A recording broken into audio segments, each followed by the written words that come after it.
안녕하세요, 여러분. 저는 현재 나이 40대 후반이고 중학생이 된 딸을 키우고 있는 학부형입니다. 저에게 몇 년 전에 일어났던 아주 웃기고 기가 막힌 일을 한번 풀어볼까 싶어서 이렇게 사연을 올리게 되었습니다. 저는 나이가 30이 되었을 무렵 지금의 남편을 소개받아 만나게 되었습니다. 소개팅이라는 자리가 불편하기도 하고 약간 편견이 있었다고나 할까요?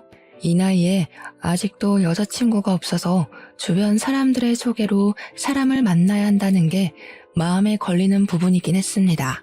간곡한 지인의 부탁에 자리를 나가게 되었는데 상대방은 연봉도 꽤 높고 키도 183cm나 되고 얼굴도 훈훈하게 생긴 34살의 남자였습니다.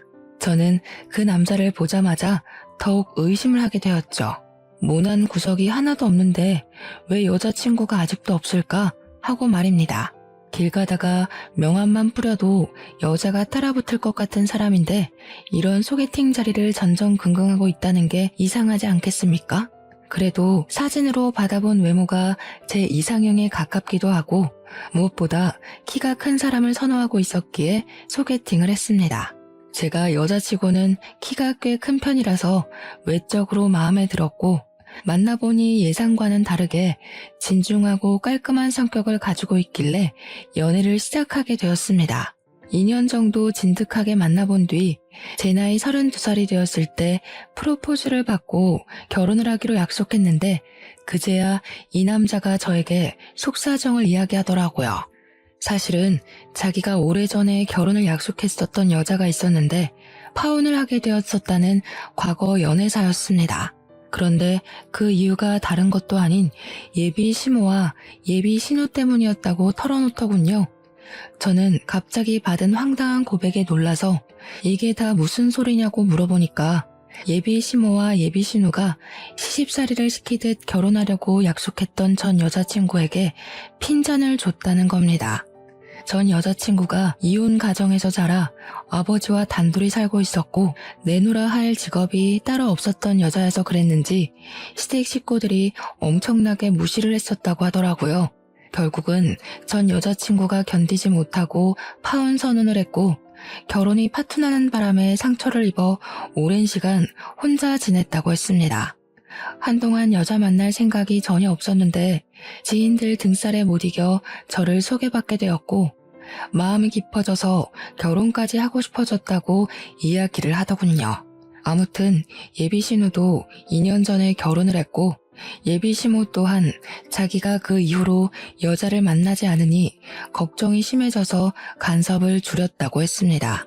앞으로는 절대 참견하지 않겠다는 조건을 걸고 결혼을 하겠다고 허락을 받아왔으니 저에게 걱정을 하지 말라고 이야기를 하긴 하더라고요. 자기가 다 지켜줄 수 있다고 이전 같은 상황은 절대 만들지 않겠다고 저에게 호언장담을 했습니다. 근데 솔직히 제 입장에서는 너무나도 찝찝한 이야기지 않겠습니까? 그런 말뿐인 약속은 필요 없다고 이야기를 했죠. 결혼을 다시 생각해보는 게 좋겠다고 시간을 가지자고 강경하게 나가니까 조바심이 난 예비신랑은 저에게 각서를 쓰겠다고 했습니다. 신우가 시집갈 때 본인이 돈 5천만 원을 빌려줬었는데 신우가 시집살이를 시키려고 들면 그 돈을 가지고 협박이라도 해서 괴롭히지 못하게 만들겠다는 것이었습니다. 시모가 괴롭힐 경우를 대비해서 1년 동안은 혼인신고를 미루고 살았으면 좋겠다 하니 그 조건까지 받아들이고 각서를 쓰자고 하더라고요. 아파트 명의도 제 명의로 해두겠다고 생활비 통장이며 적금 통장이며 전부 제 명의로 해주겠다고 했습니다. 무슨 일이 생겨도 본인에게 무조건 이야기해달라고 하는데 믿음이 가더라고요. 그래서 약속했던 모든 걸 꼭 지켜달라고 신신당부를 한 뒤 결혼을 준비하게 되었습니다. 아니나 다를까 시댁에 인사를 드리러 갔더니 예비 시모가 저를 보자마자 입을 열었습니다. 대학을 어디 학교 나왔어? 우리 아들 만나기 전까지 남자는 몇 명이나 만나봤어? 음식은 좀 할 줄 알아? 아침에는 몇 시쯤 일어나니? 하면서요. 물어볼 게 얼마나 많은 건지 제가 입을 열기도 전에 질문만 수십 개가 쏟아지는 듯한 느낌이었습니다. 어안이 벙벙했던 저는 날카롭지 않게 대꾸하려고 그런 질문은 왜 하시는 거냐고 조심스럽게 물어봤습니다. 그랬더니 예비 시모가 하는 말이 자기가 궁금해서 물어보는 건데 왜 라는 말은 왜 하는 거냐고 하더라고요. 저도 밀리지 않으려고 질문하시는 내용이 조금 이상한 것 같다고 대답했죠. 그때까지만 해도 예비 시모를 최대한 존중하려고 노력했습니다. 저는 예비 시모에게 대학은 땡땡 여대를 나왔고 남자를 몇 명 사귀어 봤냐는 질문에는 딱히 대답할 가치가 없는 것 같다. 음식은 기본은 할 줄 안다. 결혼 후에는 남편과 같이 입맛을 맞춰 나갈 거니까 둘이 같이 요리를 하면서 해결해 나가겠다. 평일 아침에는 출근 시간 맞춰서 일어나고 주말에는 늦잠을 잔다고 시모의 질문 속도에 맞춰 쏟아내듯 이야기를 했습니다. 그러니 예비 시모는 한술 더 떠서 대학은 마음에 드니까 합격. 근데 남자 관계는 마음에 썩 안 드네? 하시더라고요. 제가 아무 소리 안 하고 가만히 있으니까 저를 빤히 보더니 근데 왜 음식을 우리 아들이랑 같이 하겠다는 거니? 하시는 겁니다. 그래서 저도 속으로 더 이상 대우를 해줬다가는 내가 말리겠다 싶어서 웃으면서 대답했죠. 그럼 어머님이 같이 해주시게요? 매일 저녁마다 저희 집으로 오셔서 반찬 해주시는 거예요? 했더니 시모가 끙 하시면서 아무 말도 못 하시더라고요. 저한테 주말에도 일찍 일어나라고 하시면서 시댁에 게으름 피우면 안 된다고 평일이랑 똑같이 일어나라고 말도 안 되는 트집을 잡더라고요. 알겠다고 대신 남편이랑 같이 아침부터 일찍 일어나서 운동도 하겠다고 했더니 자기 아들은 피곤해서 주말에는 쉬어야 한다고 호들갑을 떨더라고요. 저도 일하는 사람인데요. 그럼 저도 쉬어야 하지 않을까요? 자기야, 우리 주말에는 배달 음식 시켜 먹으면서 좀 쉬자 했죠. 제가 평소에 되바라진 애는 절대 아닌데 남편이 시댁에 방문하기 전에 저에게 언지를 했던 내용이 있었잖아요. 고부간의 갈등이라든지 시집살이라든지 거기다가 자기가 무조건 제 편을 들어주겠다고 각서까지 썼으니까 뒤는 보지도 않고 일단 지른 거죠. 속으로 이렇게까지 이야기해도 되나 싶긴 했지만 가만히 있으면 우습게 볼 것 같더라고요. 일부러 더 되바라진 척 해가면서 할 말 다 하고 나니까 속은 엄청 시원했습니다. 시모랑 어영부영 대치하는 상황에 뒤늦게 그 자리에 예비 신우가 왔습니다. 저를 현관 입구에서부터 아래 위로 쓱 한번 훑어보더니 어머, 이 아가씨가 결혼한다던 그 아가씨야? 하더라고요. 제가 그냥 안녕하세요 하고 인사를 하니까 예비 신우가 잘 됐다면서 안 그래도 자기가 시모 용돈 문제로 할 말이 있었다고 하는 겁니다. 아니, 결혼도 아직 하지 않았고 처음으로 인사를 드리러 온 자리에서 무슨 용돈 이야기를 하나 싶었죠. 제가 떨떠름하게 있으니까 예비 신우가 저한테 결혼하고 나면 용돈은 어떻게 할 거냐고 대놓고 물어보더라고요. 자기는 외벌이라서 그동안 30만 원씩 드리고 있었는데 저랑 예비신랑은 맞벌이니까 매달 70만 원씩 주면 딱 100만 원이지 않겠냐고요. 시모가 생활하는데 그 정도 용돈은 있어야 넉넉하지 않겠냐고 하면서 100만 원 맞추는 거 찬성이지? 하시더라고요. 저는 솔직하게 말했죠. 그게 다 무슨 소리냐? 70만 원을 매달 드리는 건 우리도 힘들다고요. 솔직히 남편 연봉이 1억이긴 하지만 세금도 떼야 하고 애도 낳아 키울 거 생각해야 하고 신혼집도 대출받아 구할 건데 그 돈 갚으려면 한 푼도 아까운 상황이잖아요. 돈 나갈 일이 한두 가지가 아닌 마당에 매달 70만 원씩 눈 뜨고 코 베인다고 생각하니 몸서리가 쳐지더군요. 그런데 그때 딱 구세주처럼 예비 시부가 나타나서는 예비 신우한테 한 소리 하시더라고요. 너네 집은 30만 원 내면서 둘째네는 왜 70만 원 내라고 하냐고요. 둘째네도 맞춰서 30만 원만 내면 되지. 그 정도는 줄 수 있지 않냐고. 거기다가 우리 집만 받아서 되겠냐. 사돈댁도 챙겨야 할 거 아니냐 하셨습니다. 그러니까 신우가 왜 다 된 밥에 재를 뿌리냐고. 보면 아빠는 나만 미워하더라 하면서 나는 우리 엄마 아빠한테만 용돈 주잖아. 뭐하러 출가 외인이 처가댁을 생각해? 하면서 저를 은근히 흘겨보더라고요. 제가 한 건 잡았다 생각해서 예비 신우도 출가 외인이면서 지금 친정만 챙긴다고 하시네요 뭘 이라고 했어요. 그러니까 시부가 제 편을 계속 들어주시면서 우리 사위는 부모님이 다 돌아가셔서 챙길 곳이 없어서 그런 거 아니냐고 그럼 네가 70만 원 내라 하셨습니다. 신우가 놀래서 자기네 형편에 무슨 70만 원을 내라고 하는 거냐고 했습니다.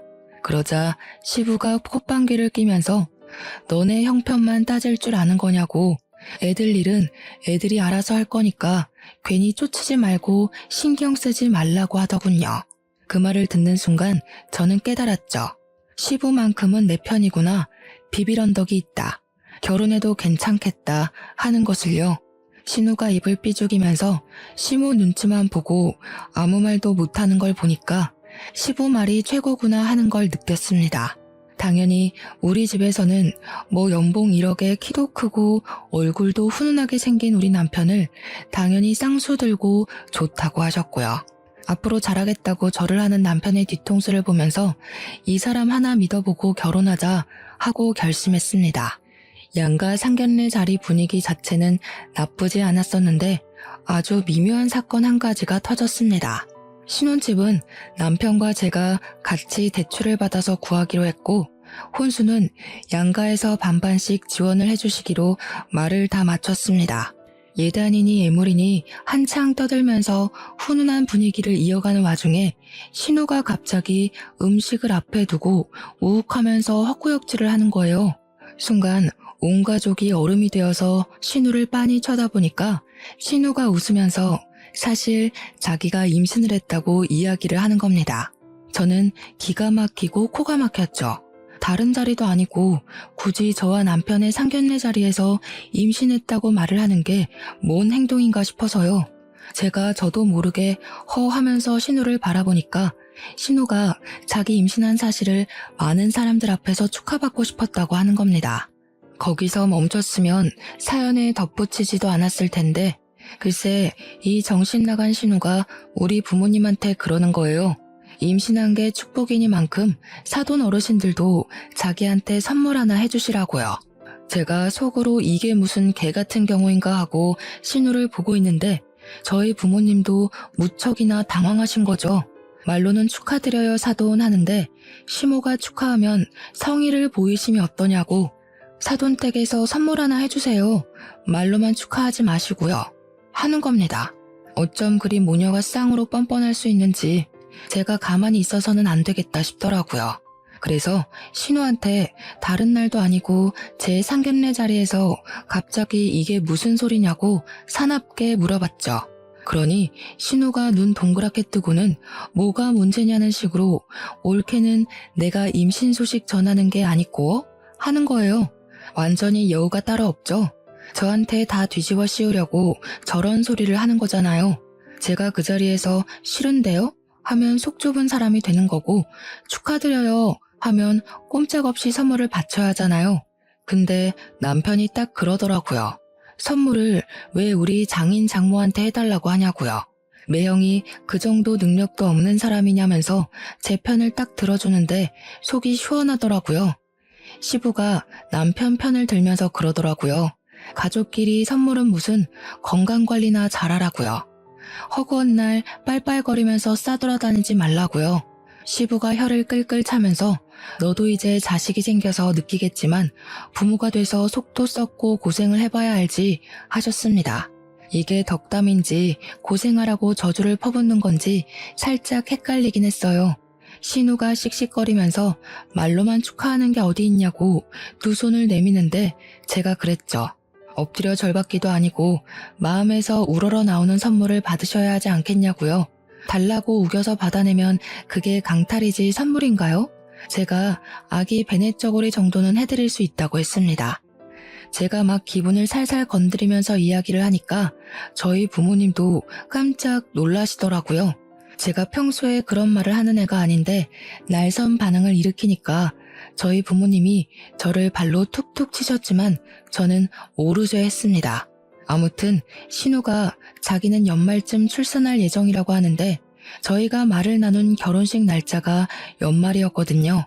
천천히 결혼 준비해서 그쯤 결혼식을 올리면 괜찮겠다 했더니만 신우 출산이랑 겹쳐질 것 같더라고요. 다시 날짜를 상의하면서 결혼식을 조금 일찍 하는 게 좋겠다 하는데 신우가 그러는 겁니다. 결혼식에 예쁘게 입고 가려면 몸매 관리도 좀 해야 하니까 더 미뤘다가 자기 살 빼면 하라고요. 기가 막히지 않습니까? 이게 말인지 똥인지 어이가 없어서 제 결혼식에 신우 몸매가 뭐가 중요하냐고 그냥 서둘러서 하겠다고 했죠. 원래 일이라는 게 연달아서 터지기 마련이잖아요. 분명 남편이랑 저랑 결혼 전에 피임을 잘하고 있었는데요. 축복이라는 게 갑자기 찾아오게 된 거죠. 제가 임신을 하게 된 것이었습니다. 그래서 예정했던 결혼식 날보다 훨씬 당겨서 결혼식을 올리게 되어 부랴부랴 준비를 하게 되었습니다. 너무나도 급작스럽게 이뤄진 결혼에 양가에서도 개눈 감추듯 결혼식을 올리게 되었다며 조금 서운해하시기도 했죠. 근데 원래는 각서에 결혼하고 나서 1년 동안은 혼인신고를 하지 않기로 했었잖아요.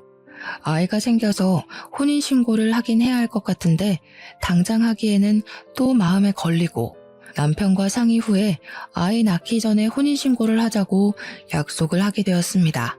저의 출산일은 다음 해 2월이었어요. 배가 나오기 전에 식을 올려야 한다고 생각을 했기에 천천히 여유를 가지고 준비하려고 했던 결혼식을 2달 만에 준비했고 저는 임신 4개월째에 결혼식을 올리게 되었습니다. 시댁에서는 겹경사라고 손주가 2이나 생긴다면서 엄청나게 좋아하셨고요. 저는 임신을 해서인 건지 결혼하고 나서 엄청난 간섭과 시집살이에 시달릴 거라 생각했던 것과는 반대로 걱정할 일은 전혀 없었습니다. 시모도 그렇고 신우도 그렇고 임신을 해서 그런 건지 트집 잡는 걸 딱 멈추셨거든요. 시댁에는 제사할 것도 딱히 없었고 명절에도 딱 하루만 시간 내서 같이 보내고 집으로 각자 돌아가는 그런 시기였습니다. 그래서 명절에도 뭐 밥을 한다거나 벌초를 간다거나 하는 일이 없었죠. 그렇게 시간이 흐르고 흘러서 12월이 되어 신우는 건강하게 아들을 출산하게 되었고요. 저도 그 다음 해에 2월에 아들을 출산을 했습니다. 건강하고 뽀얀 우리 아들을 보면서 정말 남편과 끌어안고 얼마나 울었는지 모르겠습니다.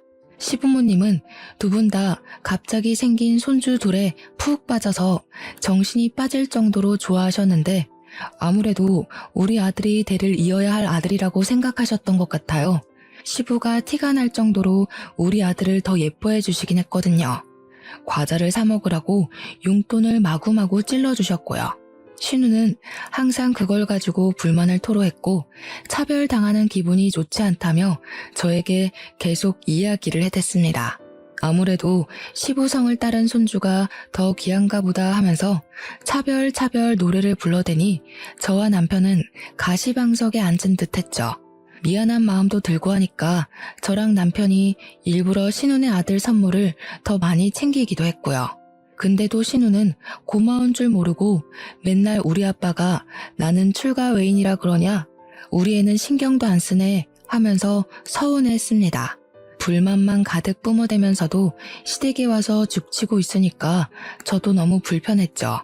하지만 시부가 매번 저에게만 용돈을 따로 찔러주시니까 할 말이 없는 입장인 거예요, 제가.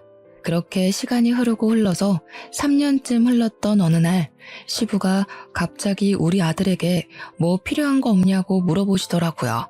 곰곰이 생각을 해보니 이제 슬슬 책이나 교구 같은 걸 사줘야겠다 하고 마음을 먹었었거든요. 가격이 꽤 나가서 고민 중이었는데 시부가 물어보니까 냉큼 동화 전집이랑 교구 같은 게 있었으면 좋겠다고 이야기를 했죠. 근데 통도 크게 120만 원짜리 교구 세트를 주문을 해주신 거예요. 저한테 자기가 후기 100개도 넘게 보면서 고른 거라고 하시는데 너무 마음에 들었죠. 시부한테 몇 번이나 감사합니다 하고 친구들에게 자랑하고 싶어서 SNS에 딱 올렸는데 그걸 신우가 봐버린 거죠. 네, 제가 멍청했다는 거 잘 알고 있습니다. 하지만 신우랑 저랑 친구가 아니라서 염탐하고 있는 줄은 생각도 못했어요. 신우가 난리를 치면서 우리 아빠가 사줬다고? 나는 그런 거 사주지도 않았는데 왜 올케한테만 사줘? 하더라고요. 그러면서 저한테 우리 아빠가 사준 거니까 나눠 쓰자고 하는데 제가 할 말이 없어서 알겠다고 했죠. SNS에 올리지만 않았어도 이런 일이 없었을 텐데 제 팔자 제가 꼰 거 아니겠습니까? 필요한 거 있으면 빌려가시라고 이야기를 했더니 신우가 당장 와서는 몇 가지 교구를 들고 가더라고요. 그런데 짜증나는 게 신우가 빌려갔다 하면 함흥차사인 겁니다. 돌려줘야 하는데 돌려주지도 않고 빌려가기만 잔뜩 빌려가고요. 제가 신우가 뭘 빌려갔는지 하나하나 체크를 해놨었거든요. 근데 한 10개 빌려가면 돌아오는 건 7, 8개밖에 없는 겁니다. 도둑놈도 아니고 빌려달라고 할 때마다 빌려줬는데 왜 들고 오지를 않는 건지. 거기다가 낙서 같은 것도 해오고 잘 떨어지지도 않는 스티커를 잔뜩 붙여오기도 하고요. 아무리 가족이라지만 남의 것인데 깨끗하게 다룰 생각은 안 하고 일부러 더 저러는 것 같았습니다. 당연히 저도 참지 않고 신우한테 막 뭐라고 했죠. 빌려간 건 10개인데 오는 건 왜 7, 8개밖에 없냐? 이 낙서들이랑 스티커는 다 뭐냐? 우리 아이 교구랑 책에다가 왜 조카 이름을 적어두냐고요. 자기 것인 거 마냥 이름 적어두는 건 진짜 선 넘는 일 아닌가요? 너무 열이 받더라고요. 한번 빌려가면 상태가 너무 최악이 되어서 돌아오니까 우리 아들이 속상해한다고 집에 있는 거 전부 깨끗하게 닦아서 돌려달라고 했습니다. 그러니까 신우가 저한테 나를 세우면서 하는 말이 우리 아빠가 사준 걸로 지금 생색내는 거냐고, 애들이 놀다 보면 그 정도 흠집은 나는 거 아니냐고 하더라고요. 저한테 더럽고 치사해서 돌려준다고 신우 집에 있던 교구들을 죄다 돌려주는데 진짜 하나같이 정상인 물건이 없었습니다. 책도 너덜너덜하고 교구들은 망가지고 부러지고 쓰레기가 따로 없었습니다. 신우가 우리 집에 획 던지더니 제가 또 한 소리 할까봐 서둘러서 조카 데리고 도망치듯 가더라고요. 문제는 그날 밤에 우리 애가 난리가 났죠. 왜 그러냐고 물어보니까 빠방이 하더라고요. 우리 아이가 애착 물건으로 여기는 자동차 장난감 하나가 있었는데 그 장난감이 사라지고 없는 거예요. 집에 방문했던 사람이 신우랑 시조카밖에 없었으니까 신우에게 전화를 걸었더니 모르겠다면서 딱 잡아떼더라고요. 제가 시조카가 들고 간 것 같으니까 집을 좀 찾아봤으면 좋겠다고 했죠. 그러니까 신우가 하는 말이 그거 얼마 하지도 않는 장난감 아니냐고 우리 애한테 그냥 주라고 그러는 거예요. 물론 가격 자체는 얼마 안 하는 거긴 했지만 우리의 애착 장난감이잖아요. 꼭 그 물건이어야만 하는 거거든요. 열받아서 신우한테 새 거 하나 사줄 테니까 집에 들고 간 건 돌려달라고 이야기를 했더니 신우가 약을 올리는 거예요. 뭘 새 걸 사주냐고. 우리 애도 이게 마음에 드는 것 같은데 너네가 새 거 써. 이래요. 아니 도둑도 아니고 자기가 들고 가놓고 처음에 모른 척하면서 없다고 잡아뗀 건 뭐냐고요 하나게. 다음날 시부가 오랜만에 밥 먹자고 불러서 시댁에 가기로 했는데 속으로 완전히 벼르고 있었습니다. 시댁에 도착해서 시부랑 시모 다 있는 데서 신우한테 손 딱 내밀고 우리의 장난감 돌려주라고 했죠. 그러니까 신우가 인상을 팍 쓰면서 아니 아직도 장난감 타령을 하고 있냐고 하는 겁니다. 그거 뭐 하면 얼마나 한다고 그냥 우리 애 주라고 하지 않았냐고 신우 말이 웃음냐면서 으르렁거리더라고요. 제가 어이가 없어서 신우를 향해 싸늘하게 이야기를 했죠. 신우, 지금 조카를 도둑새끼로 키우려고 그래요? 남의 물건을 몰래 훔쳐갔으면 신우라도 정신 차리고 돌려주라고 해야 하는 게 맞지 않아요? 그러니까 신우도 삿대질을 하면서 너 지금 뭐라 그랬어? 하고 시모도 어머어머 하면서 난리가 났더라고요. 어디 신우한테 그런 말버릇을 하고 앉아있냐면서 세상 말세다 하는데 시모를 째려보면서 한술 더 떴죠 제가. 어머님은 조용히 있으세요. 우리 집에 물건 주러 와놓고는 훔쳐갔다고요. 아니 옳게 무슨 말을 그렇게 해? 애가 마음에 들어서 가지고 온 걸 가지고 도둑이니 뭐니 말이 너무 심한 거 아니야? 말이 심하다고요? 조카를 그렇게 키우면 애가 나중에 도둑밖에 더 되겠어요? 마음에 들어서 가지고 온다니. 그게 어느 나라 법입니까 도대체? 돌려주세요 그 자동차. 와, 옳게 무섭다 정말. 그거 얼마나 한다고 치사하게 군다? 치사하다고요? 신우가 가져가서 쓰레기로 만들어 온 교구가 한두 개인 줄 아세요? 아버님이 사주신 교구의 반 이상을 신우가 가져가서 쓰레기로 만들어 왔잖아요. 빌려갔으면 곱게 돌려줄 줄 알아야지. 죄다 망가뜨리고 부러뜨리고. 우리 애는 한 번도 써보지 못한 교구도 있어요. 그러자 시모가 교구는 무슨 교구? 하면서 은근히 끼어들더라고요. 신우는 여기서 왜 그런 소리까지 하냐면서 괜히 부채질하고 있고요. 이때다 싶어서 시부모 다 있을 때 확 그냥 터뜨려버렸죠. 시부가 저희 아이를 위해 사주신 건데 정말 너무 속상했거든요. 아버님이 저희 아이 쓰라고 사주신 교구가 있는데 그걸 알게 된 신우가 난리를 쳤어요. 애 차별하는 거냐고. 왜 우리 아들만 사주냐고 난리를 치길래 저도 죄송해서 같이 나눠 쓰자고 했죠. 빌려주면 갖다 주기로 했으면서 빌려가기만 하고 가져다 주질 않더라고요. 돌려줘도 낙서해두고 찢고 망가뜨려서 주고요. 도대체 조카 이름은 왜 적어두는 거예요? 우리 아이 건데? 그 말이 끝나기 무섭게 시부가 버럭하면서 신우한테 너 그게 진짜야? 하더라고요. 그러면서 뒤이어 나온 말은 저를 경악에 물들게 했습니다. 너 내가 교구 사준다고 했을 때 네가 네 입으로 뭐라 그랬어? 그런 거 다 쓸모없다고. 애 장난감 사는 게 더 시급하다고 하면서 100만 원짜리 전동차 같은 거 사달라고 해서 사줬잖아. 내가 며느리한테 120만 원짜리 교구 사준 거 알고 나서는 눈에 불을 켜고 달려들어서 현금으로 20만 원도 받아가 놓고는.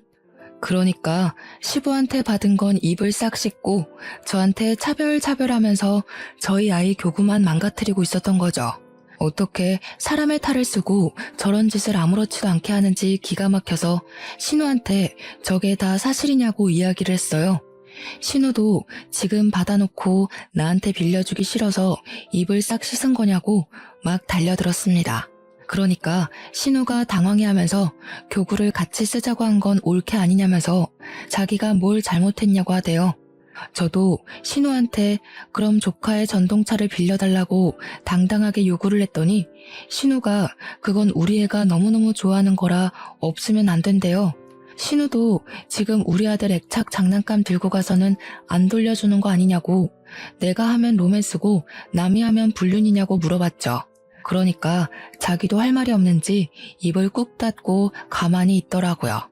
우리 남편이 조용히 정색하고 있다가 갑자기 문 밖에 세워진 애들 타는 자동차 같은 거, 그게 아빠가 사준 거냐고 시부한테 묻더라고요. 시부가 맞는다고 고개를 끄덕이니까 현관문을 벌컥 열더니 그 자동차를 냅다 드는 겁니다. 그게 꽤 무거울 텐데 번쩍 들더니 차 문 열으라고 트렁크에 싣고 가자고 하는 거예요. 신우가 놀래서 우리 아들 거라고 뭐 하는 거냐고 하는데 남편이 개무시를 하더라고요. 남편이 차에 시동을 걸면서 왜 못 가져가게 하냐고 서로 나누고 치사하게 굴지 말자더니 우리도 빌려 탈게 하고 저보고 빨리 차에 타라고 하더라고요.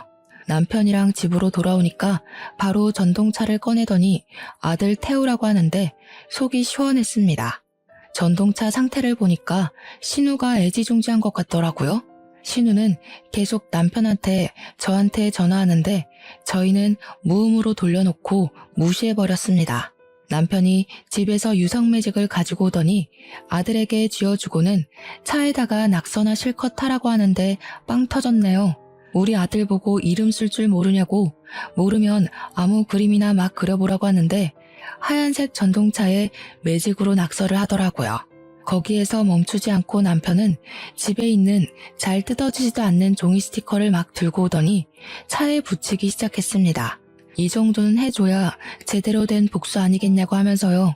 그날 저녁에 심해부가 퇴근을 했는지 신우랑 같이 우리 집으로 찾아왔더라고요. 큰 봉투에 그동안 돌려주지 않았던 우리 아들의 장난감을 바리바리 싸들고 와서는 전동차 달라고 하더라고요. 제가 이미 더러워진 전동차를 가리키면서 가져가세요. 우리 아들은 별로 재미없대요. 했습니다. 전동차에 낙서랑 스티커가 잔뜩이니까 시조카가 엉엉 울면서 자기 거 아니라고 이런 거 없었다고 하는데 신우가 저를 째려보더라고요.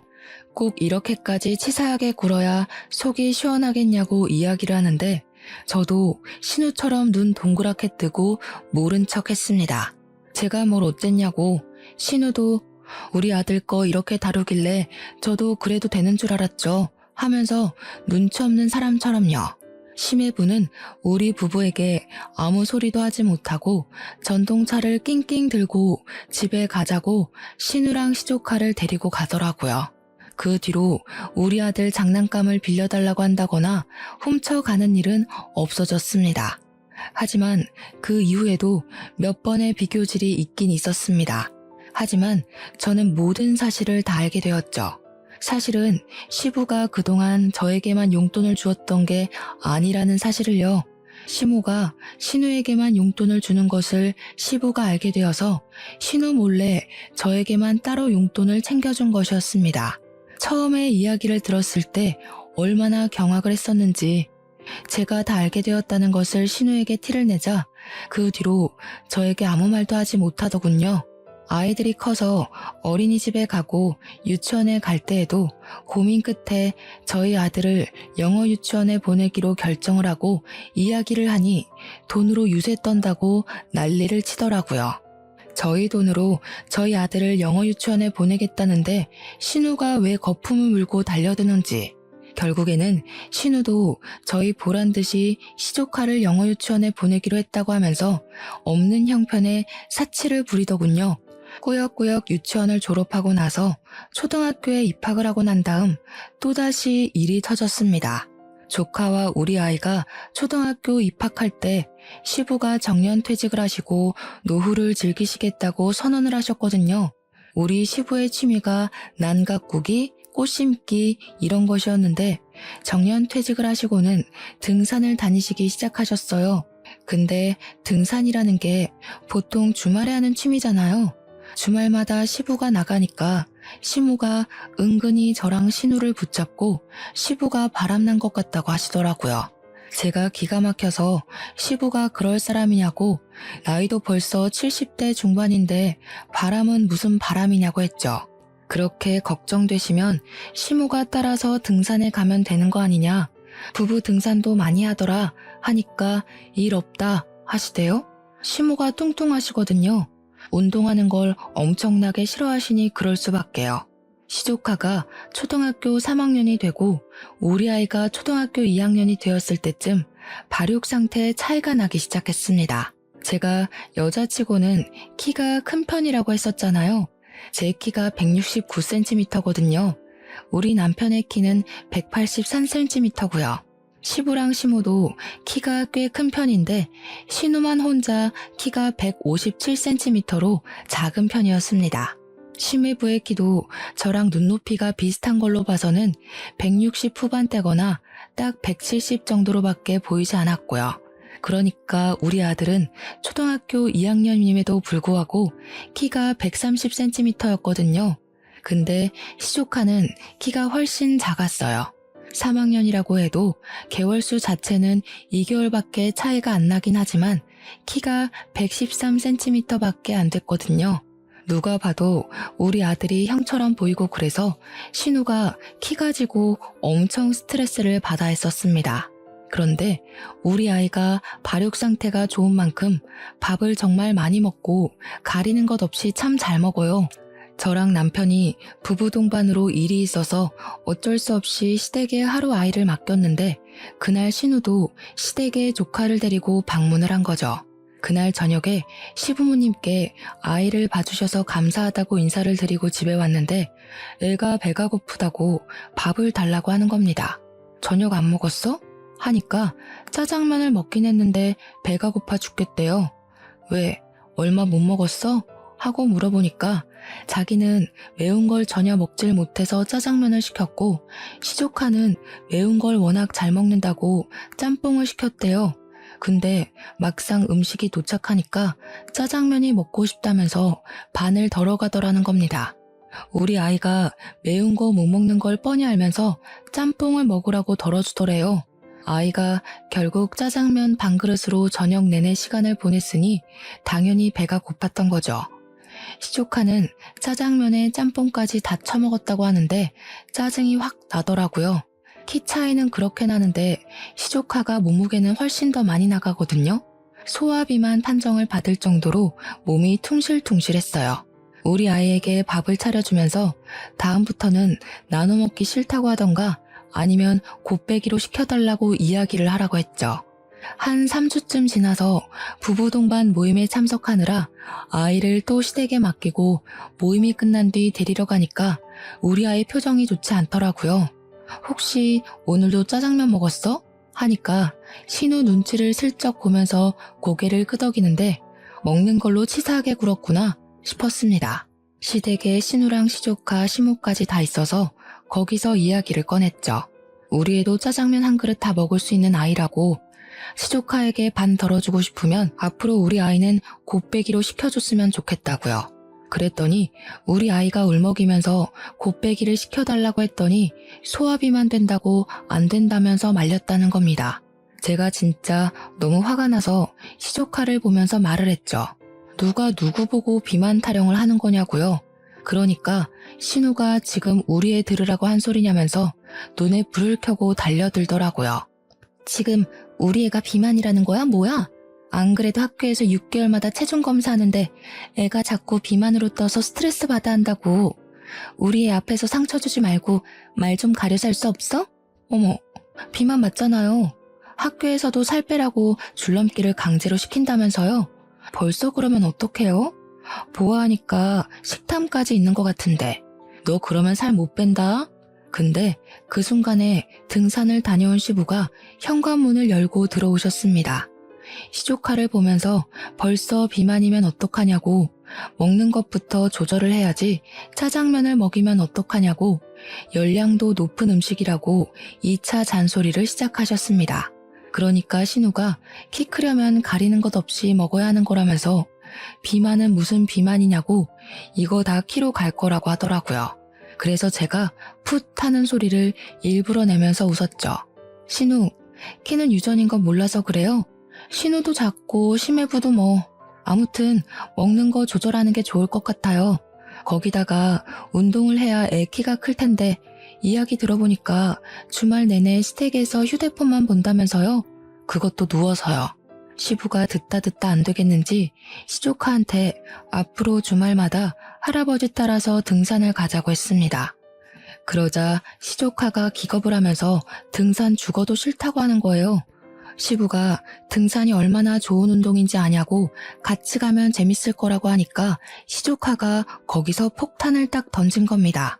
할아버지, 등산 가서 여자 만나는 거라던데 할머니랑 엄마가 할아버지 바람났다고 그랬어.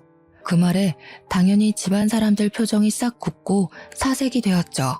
저는 그런 이야기를 애 앞에서 했다는 것도 너무나도 놀랍고 신우랑 시모의 머리가 어떻게 된 건 아닐까 하는 생각이 절로 들었습니다.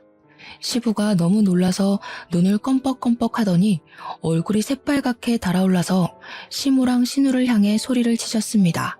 뭐가 어쩌고 어째? 하는데 정말 집안에 접시가 깨져나가겠구나 싶을 정도로 큰 소리였습니다. 시모가 놀래서 아니 그게 아니라 하면서 변명을 할 준비를 하고 신우는 서둘러서 시조카의 입을 틀어막았습니다. 저와 남편 그리고 우리 아들은 놀래서 아무 소리도 못하고 가만히 서 있었죠. 시부가 팔을 부들부들 떨면서 시모에게 삿대질을 했습니다.